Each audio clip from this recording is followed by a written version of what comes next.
বাজারে ১,০০০ টাকার note demonetised হচ্ছে কিনা? Answer is no. কোনো ধরনের পরিকল্পনা আমাদের নাই। সো এটা নিয়ে যেন কোনো গুজব সৃষ্টি না হয়। ইন্টারেস্ট রেট যথেষ্ট উচ্চ পর্যায়ে আছে এবং সেটা যথেষ্ট সাপোর্ট দিচ্ছে আমাদেরকে।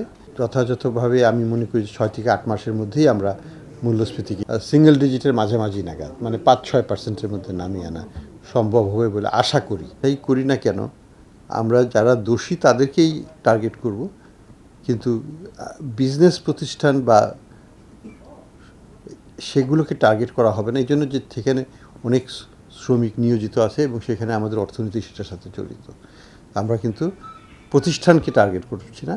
যারা প্রতিষ্ঠানের কর্মকর্তা মালিকও হতে পারেন, যদি তারা যে কোনো কারণেই খারাপ কিছু করে থাকেন সেটা আইনগতভাবে সেটার ব্যবস্থা হবে, কিন্তু প্রতিষ্ঠান ইটসেলফকে টার্গেট করে সেটাকে ধ্বংস করা বা সেটার ক্ষতি সাধন করলে পরে সেটা কিন্তু অর্থনীতির জন্য ভালো হয় না। তো আমরা এই নীতিতেই আছি এখন পর্যন্ত। যে ডিপোজিট দিবে তার এটা অধিকার আছে, তাই না? এবং আমি যদি নিরাপদ বোধ না করি, আমি সেই প্রতিষ্ঠান থেকে আমার ডিপোজিট তুলে নেব এবং ব্যাংক কর্তৃপক্ষই দায়ী এটার জন্য তো আমরা দায়ী নই। তাদের উপরে আস্থাহীনতা হচ্ছে।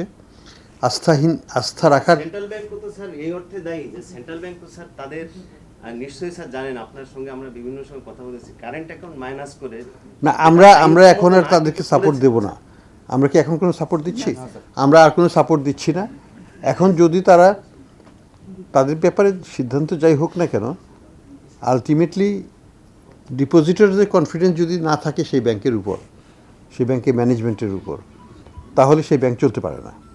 এবং ডিপোজিটররা তাদের টাকা যদি উইথড্র করে, সেটা রাইট তাদের আছে, সেটা নিয়ে সরকার সেখানে কোনোদিনও হস্তক্ষেপ করবে না। সরকার যেটা বলতে পারে যে আমরা ওই ব্যাংকের জন্য কী করবো, আমরা এই পর্যায়ে ওই ব্যাংকের জন্য আমরা কিছু করব না, কারণ তারা নিজ দায়িত্বে নিজেদেরকে এই অবস্থায় নিয়ে গেছে এবং সিস্টেমিক্যালি ইম্পর্টেন্টও না এমন কিছু না। আমরা দেখি যে তাদের কী অবস্থা দাঁড়ায়। সবসময় উদ্ধার করাটা ঠিক নয়।